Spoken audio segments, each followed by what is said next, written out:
Assalamualaikum warahmatullahi wabarakatuh. Salam jumpa teman-teman. Ketemu lagi di Hobi Papa Official nih. Pak kali ini berada di satu tempat kebun anggur di daerah Jakarta Selatan. Sekarang janjian mau ketemu sama pengelolanya teman-teman. Panas banget nih, Pak baru nyampe. Kita langsung aja. Kebunnya ada di atas lantai 2.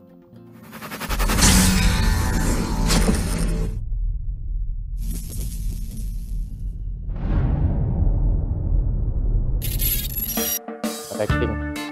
Wah ini nih legend banget nih teman-teman. Mantap. Nah sekarang kita menuju ke atas nih teman-teman. Ah itu dia ada di Om Rama. Woi lagi santai kawan. Iya waktu tumben amat malam-malam kemari. Lagi ada angin apa Om? Shit malam. Buset udah siang ini. Om buka dulu kacamata lu. Dah. Bener ya siang. Oke. Malam baru mau tidur. Om apa kabar Om? Alhamdulillah. Sehat Om? Sehat Om. Oke, nah dia teman-teman pengelola kebun dari Arga Urban Farming yaitu Om Arga. Assalamualaikum. Waalaikumsalam warahmatullahi wabarakatuh. Om, Ya Om. nih langsung aja nih. Varian apa ini Om? Ini Anuta Om. Anuta. Iya. Gokil. Yang sudah dilakukan pemangkasan Om ya? Ya sudah kita lakukan pemangkasan. Dan sekarang sudah berbunga.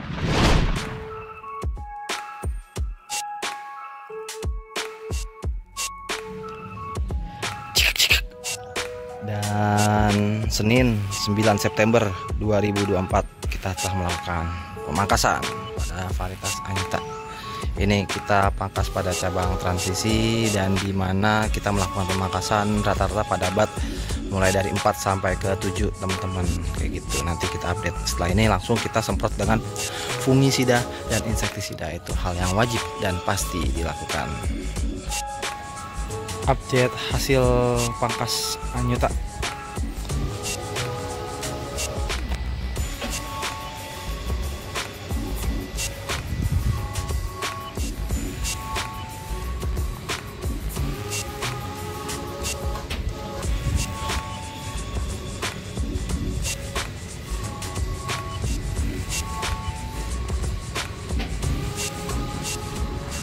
Oke, langsung aja deh Om Arga. Oke siap. Nah, langsung gimana perlakuan nih saat setelah pemangkasan, terus setelah muncul bunga sampai brokoli, gitu Om Arga. Oke, jadi kita ulas sebelum brokoli Om. Nah, boleh. Nah, jadi sebelum saya melakukan pemangkasan, pasti teman-teman juga paham lah yang namanya pemupukan generatif. Pemupukan generatif adalah pemupukan yang lebih dominan akan unsur fosfat dan kalium dan unsur-unsur lainnya. Tapi lebih dominan unsur fosfat dan kalium. Itu yang kita sebut dengan pupuk generatif.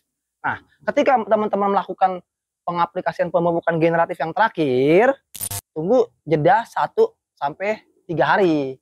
Setelah kita jeda 1 atau sampai 3 hari, langsung tuh Om, kita siram jenuh.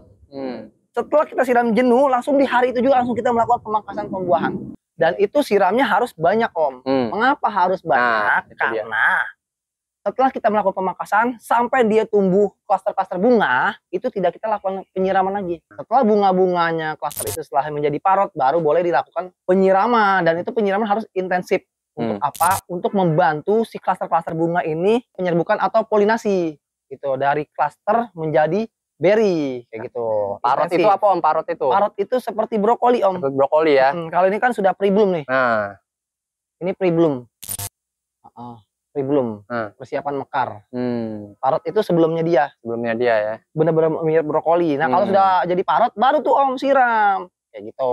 Banyak juga yang bertanya setelah pangkas itu dipupuk atau enggak?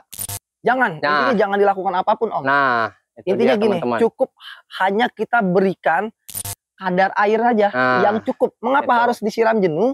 Siram jenuh itu artinya air yang kita berikan harus banyak. Itu sebagai cadangan. Cadangan selama dia puasa sampai dia memunculkan klaster-klaster bunga. Om, apakah tidak kering Om? Ketika Om melakukan pemangkasan lalu tidak disiram lagi, tidak akan kering. Karena di sini kan udah ada cadangan kadar air yang kita kasih banyak itu.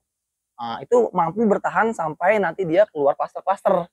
Jangankan di media, di batang, di cabang-cabangnya saja Om, itu sudah menyimpan kadar air atau nutrisi cadangan itu masih mampu bertahan sampai dia memunculkan klaster. Jadi jangan disiram.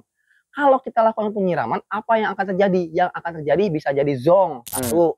Bisa jadi andai kata keluar bunga, nanti tuh bunganya itu kayak daunnya kayak terbakar. Namanya live burn. Jadi itu dia di pinggir-pinggiran itu seperti terbakar, Om. Jadi kayak, Om, saya muncul bunga tapi terbakar lah. Itulah karena kenapa? Karena mungkin setelah pemangkasan pembuahan disiram lagi, kayak gitu. Sebenarnya tidak boleh, kayak gitu, Om. Nah, setelah sudah menjadi klaster-klaster bunga sudah bermunculan, sudah menjadi parot atau brokoli, barulah kita melakukan penyiraman secara intensif, kayak gitu, setiap hari. Untuk apa? Jangan sampai dia kering, jangan sampai berlebihan air, jangan sampai kekurangan air juga, tapi air secukupnya. Yang penting setiap hari harus dilakukan penyiraman. Agar apa? Agar nanti si bunga-bunga ini dia polinasi atau beriset secara sempurna, kayak gitu. Tapi apa yang terjadi kalau kan kita kurang penyiraman, nanti polinasinya itu akan terganggu, kayak gitu. Penyerbukan akan terganggu, akhirnya polinasinya itu gagal, polinasi. Jadi parot itu bunganya itu nggak jadi buah, kayak gitu. Jadi setelah parot, ingat lagi melakukan penyiraman yang intensif, kayak gitu, Om. So, ada pertanyaan lagi, Om, selama ini disemprot nggak, Om? Nggak disemprot kalau saya. Saya pribadi ini belum pernah kena semprot dari terakhir pemangkasan.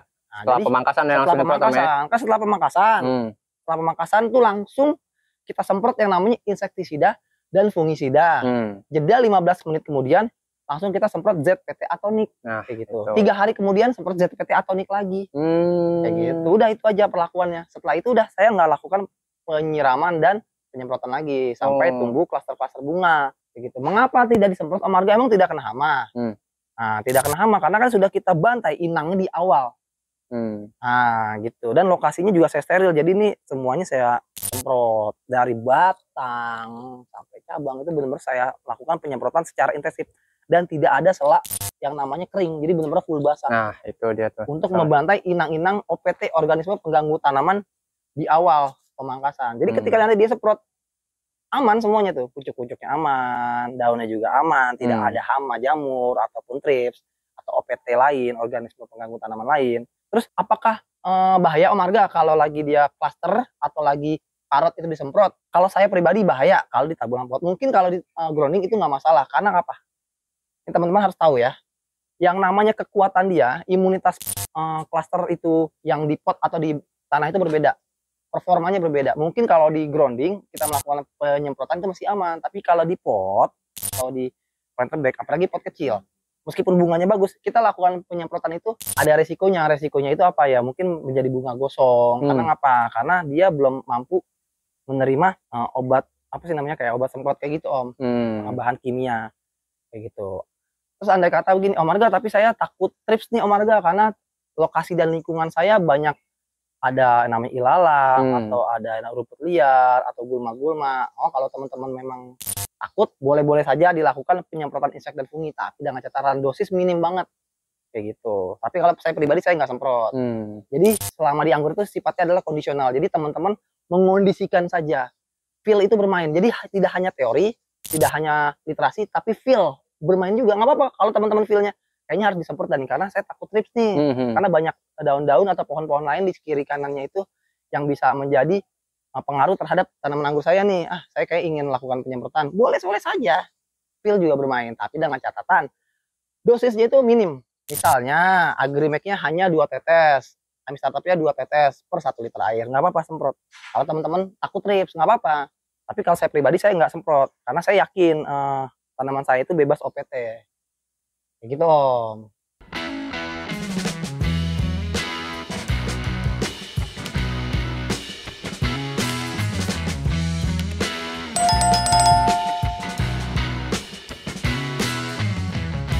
Nanti disemprotnya itu ketika klaster-klaster ini, klaster-klaster calon buah ini, dia polinasi. Polinasi itu di berry set.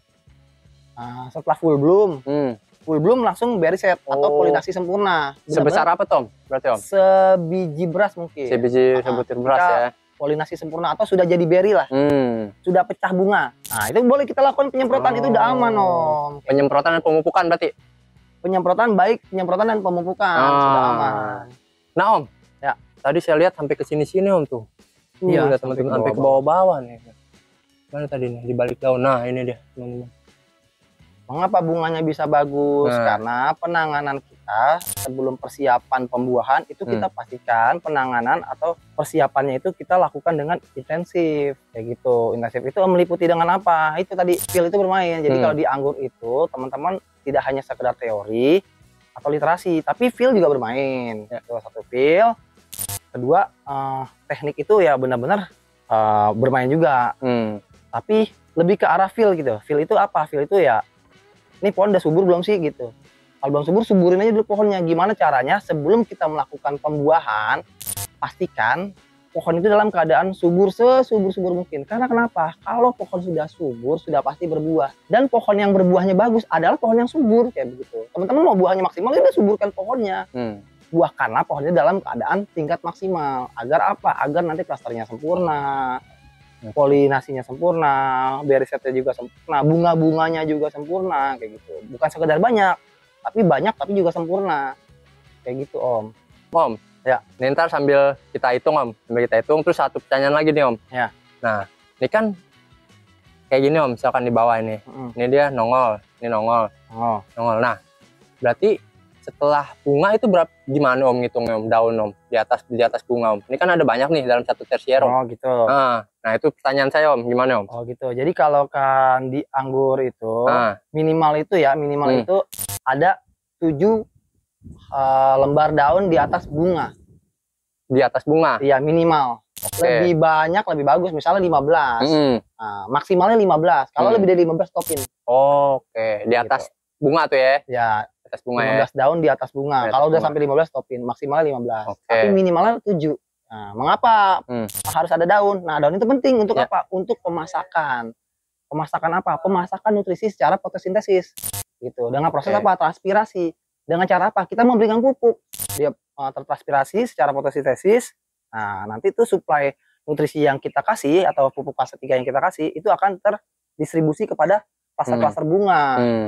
Kayak gitu. Dengan cara apa? Ya dimasak oleh daun. Kalau nggak ada daun ya tidak akan termasak.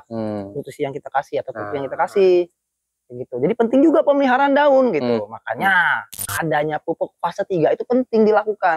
Jangan sampai ditinggalkan. Andai kata teman-teman berpikir kayak begini, Om, saya tanpa pupuk fase 3 atau tanpa pupuk gono gini bagus-bagus aja kok, buah-buah aja ya. Mungkin buah ya buah. Bagus sih bagus, tapi rasanya boleh diadu. Itu dia. Gitu. Kalau saya tuh gini, kalau di anggur itu saya mementingkan yang namanya kualitas daripada hasil rasa. Jadi gimana caranya panen secara maksimal. Maksimal yang saya maksud apa? Bukan sekedar buahnya banyak atau buahnya bagus, bukan, tapi dari rasa, karakter, kualitas rasa itu juga tetap harus dikuber kayak gitu. Rasa itu gimana? Sebenarnya anggur itu semua punya karakter. Ada yang karakternya, teksturnya itu crunchy, meaty, dense kayak gitu. Itu harus dikejar kayak gitu. Tekstur aslinya. Terus rasanya juga ada aftertaste-nya, ada rasa foxy, ada rasa muskat, ada rasa pala kayak gitu. Itu harus dikejar juga. Gimana caranya? Itu dengan kita melakukan pengaplikasian pemupukan fase 3 ya, kayak gitu. Jadi hasil rasanya harus sempurna juga, bukan hanya sekedar buah banyak atau buah bagus, tapi hasil rasa juga harus kita kejar kayak gitu. Mungkin semua bisa membuahkan, tapi tidak semua bisa mengeluarkan karakter buah anggur gitu. Karakternya. Gimana kita mencongkel karakternya itu, mendongkrak rasa, karakter itu harus dikejar. Berarti ini kita hitung aja dompolannya Om. Ada berapa nih Om kira-kira Om? Ayo bantu hitung Om. Oke. Tuh. 2, 3. Nah di bawah itu Om ada lagi Om. 4, 5, 6, 7, 8. Ini baru satu tersier Om. 8. Oh 8, 9, 10. Oh benar. Satu tersier Om 10. Nah, iya. Ini satunya. Nah itu 11, 12, 13. Ini 14, 15, 16. Baru 2 tersier udah 16. 17, 18, 19, 20, 21, 22. Ini Om 23. Ini Om 24, 25, 26, nih, 27. Sebelah sini belum Om. Nih, belum ini. Oh ya, 28, 29. Udah. Tolong sebelahnya. 30. Ya. 31, 32, 33, 34, 35, 36. Ini? Ya, 36. 36. Oke. 37, 38, 39, 40, 41. 42,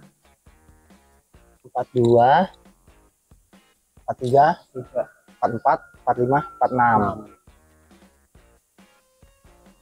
Jangan di bawah situ.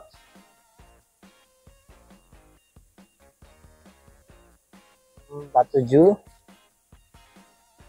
48, 48 ya. 49, 50, 51. 51 di bawah nih Om. Ada ya? 52, 53. 53 Om. 53. Box 53 sih nggak banyak tapi lumayan. Karena saya cuma memelihara 1, 2, 3, 4, berapa 5, tersier, 6, 7, 8 tersier.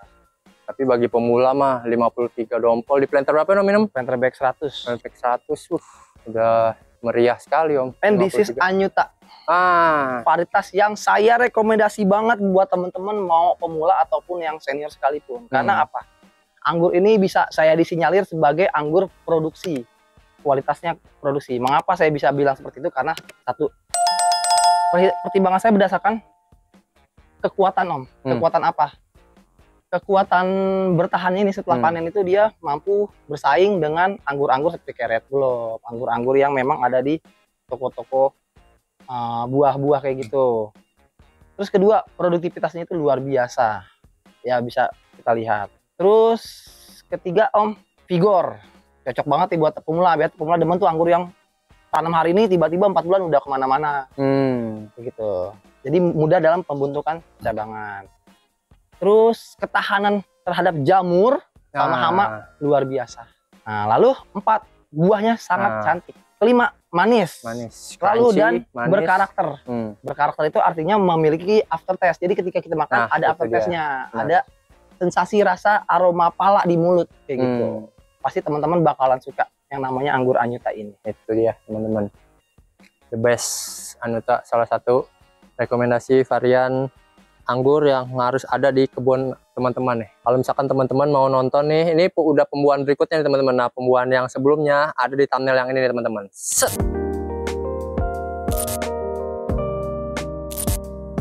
Oke, Om Arga. Nah, tadi ini kita udah membahas tentang perlakuan setelah pemangkasan, terus muncul bunga dan menjadi brokoli Om. Nah, setelah menjadi brokoli itu berry set Om ya? Berry set. Nah, itu perlakuannya beda lagi atau gimana Om? Perlakuannya tetap sama, tapi pemupukannya yang berbeda. Kita lanjut pemupukan fase 3. Fase 3. Pengisian nutrisi berry, pemaksimalan hasil buah. Oke, berarti yang sudah menjadi berry Om ya? Sudah menjadi berry Om. Mau lihat Om? Ada Om, indukannya di bawah lagi berbuah. Nah, itu dia ya. Varian apa Om? Anyuta. Anyuta juga ya. Gokil teman-teman. Nah, pokoknya saksikan terus Hobi Bapak Official. Tonton videonya sampai selesai biar teman-teman bisa membuahkan anggur dan nggak gagal. Sampai jumpa di liputan berikutnya. Assalamualaikum warahmatullahi wabarakatuh. Waalaikumsalam warahmatullahi wabarakatuh. Bukan ahli, hanya hobi. Bukan menggurui, hanya berbagi. Karena menanam sekarang, untuk anak cucu kita nanti. Salam satu hobi, Hobi Papa Official. Wassalamualaikum warahmatullahi wabarakatuh.